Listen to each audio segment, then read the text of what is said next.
11 দলীয় ঐক্য জোট ক্ষমতায় গেলে 1 মাসের মধ্যে কুমিল্লাকে বিভাগ ও হাদি হত্যাকারীদের গ্রেফতার করার প্রতিশ্রুতি দিয়েছেন এনসিপির মুখপাত্র আসিফ মাহমুদ সজীব ভূঁইয়া। তিনি বলেন, যারা ভোট চাইতে আসবে তাদের বলবেন হাদি হত্যার বিচারের নিশ্চয়তা দিতে হবে।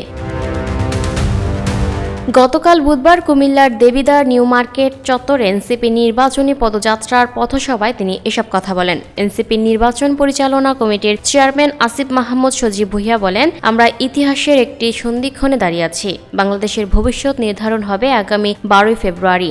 দেবিদ্বার উপজেলা থেকে 11 জন ভাইয়া বাংলাদেশকে ফ্যাসিবাদ মুক্ত করতে জীবন দিয়েছিল। আমরা গত 17 বছর নিপীড়ন দেখেছি।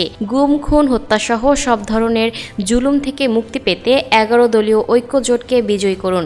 ঐক্যজোট ক্ষমতায় গেলে তরুণদের আত্মনির্ভরশীল হিসেবে গড়ে তোলা হবে উল্লেখ করে তিনি বলেন, যে তরুণরা জুলাই বিপ্লবে জীবন দিয়েছে তারা কারো দয়ার উপর নির্ভরশীল হতে পারে না। আমরা তরুণদের সম্মানজনক কাজ দিয়ে সম্মানিত করতে চাই।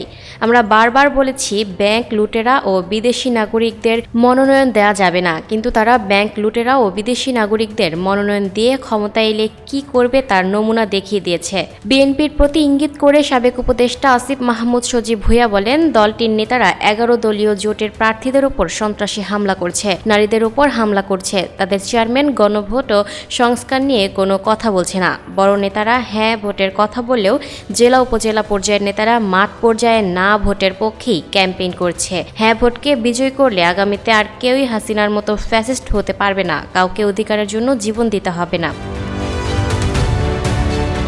Lucky Akter, people voice television, Dhaka.